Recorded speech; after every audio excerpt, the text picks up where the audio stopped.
এই মুহূর্তে ঢাকা বিশ্ববিদ্যালয়ে আছেন সহকর্মী শাকির আহমেদ। সরাসরি যাচ্ছি তার কাছে। ঢাকা বিশ্ববিদ্যালয় কেন্দ্রীয় ছাত্র সংসদ ও হল সংসদ নির্বাচনকে কেন্দ্র করে ক্যাম্পাসে কিন্তু আনুষ্ঠানিক প্রচারণা শুরু না হলেও আজ সারাদিন ইসলামী ছাত্র শিবির সমর্থিত প্যানেলের প্রার্থীরা, পাশাপাশি জাতীয়তাবাদী ছাত্রদল সমর্থিত প্যানেলের প্রার্থীরা কিন্তু শিক্ষার্থীদের সঙ্গে কুশল বিনিময় সহ ক্যাম্পাসের নানা সমস্যা সেগুলো নিয়ে শিক্ষার্থীদের সঙ্গে কথা বলেছেন, তারা প্রতিশ্রুতি দিয়েছেন। পাশাপাশি যদি বলতে যাই, গত দুদিনে কিন্তু মনোনয়নপত্র বাতিল হওয়া 34 জন প্রার্থী কিন্তু আপিল করেছিলেন চিফ রিটার্নিং অফিসার বরাবর।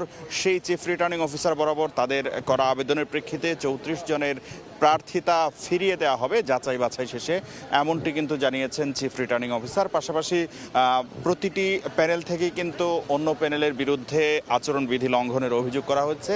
পাশাপাশি বলা হচ্ছে চিফ রিটার্নিং অফিসার বরাবর অর্থাৎ নির্বাচন কমিশন বরাবর জানানো হলেও কোনো ধরনের ব্যবস্থা নেওয়া হয়নি। এমন অভিযোগের প্রেক্ষিতে নির্বাচন কমিশন কিন্তু বলছে গতকাল থেকে তারা ক্যাম্পাসের বিভিন্ন স্থানে প্রচারণার যে বিলবোর্ডগুলো রয়েছে বা প্রচারণার যে নানা অনুষঙ্গগুলো রয়েছে সেই বিলবোর্ডগুলো তারা কিন্তু আলোচনার পর অর্থাৎ অভিযোগ আসার পর সরিয়ে দিয়েছেন। পাশাপাশি তারা বলছেন এখনও পর্যন্ত 2 থেকে 3টি আসলে আনুষ্ঠানিক লিখিত অভিযোগ এসেছে।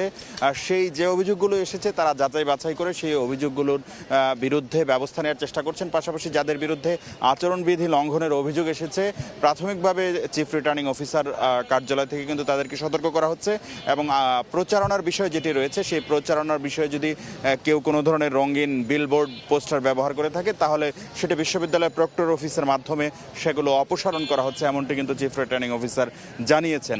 পাশাপাশি নির্বাচন নিয়ে কোনো ধরনের শঙ্কা আছে কিনা এমন প্রশ্ন ছিল চিফ রিটার্নিং অফিসার বরাবর। তিনি কিন্তু বলছেন এখনও পর্যন্ত তারা নির্বাচনের যে সুষ্ঠু পরিবেশ বা নির্বাচনের একটি অনুকূল পরিবেশ দেখছেন এবং আশা করছেন যে শিক্ষার্থী থেকে শুরু করে প্রার্থী যারা রয়েছেন সবাই নির্বাচনের ব্যাপারে ইতিবাচক। সেক্ষেত্রে নির্বাচন না হওয়ার কোনো ধরনের সম্ভাবনা তারা দেখছেন না। তারা বলছেন যে ঠিক সময়ে নির্বাচন অনুষ্ঠিত হবে এবং পরস্পর যে অভিযোগগুলো আসছে অর্থাৎ এক প্যানেলের বিরুদ্ধে অন্য প্যানেলের যে অভিযোগগুলো আসছে সেই অভিযোগগুলোর প্রেক্ষিতে আজ কিন্তু বিশ্ববিদ্যালয় প্রশাসনের পক্ষ থেকে বিটিআরসি বরাবর 2 থেকে 3টি গ্রুপ বিশ্ববিদ্যালয়ের যে অনলাইন গ্রুপগুলো রয়েছে সেগুলোতে প্রোপাগান্ডা হয় এমন ধরনের অভিযোগ করা হয়েছে এবং এই অভিযোগের প্রেক্ষিতে কিন্তু বিটিআরসি বরাবর বিশ্ববিদ্যালয় কর্তৃপক্ষ আগামী 9 সেপ্টেম্বর পর্যন্ত অর্থাৎ ইলেকশন যখন হবে সেই 10 সেপ্টেম্বর পর্যন্ত কিন্তু এই বিশ্ববিদ্যালয়ের যে গ্রুপগুলো রয়েছে সেগুলো বন্ধ রাখার জন্য বিটিআরসিকে চিঠি দিয়েছে ঢাকা বিশ্ববিদ্যালয় কর্তৃপক্ষ। তো এই ছিল আমার কাছে ঢাকা বিশ্ববিদ্যালয় থেকে ডাকসু নির্বাচনের যে সর্বশেষ খবরাখবর। সরাসরি যুক্ত ছিলাম ঢাকা বিশ্ববিদ্যালয়ে।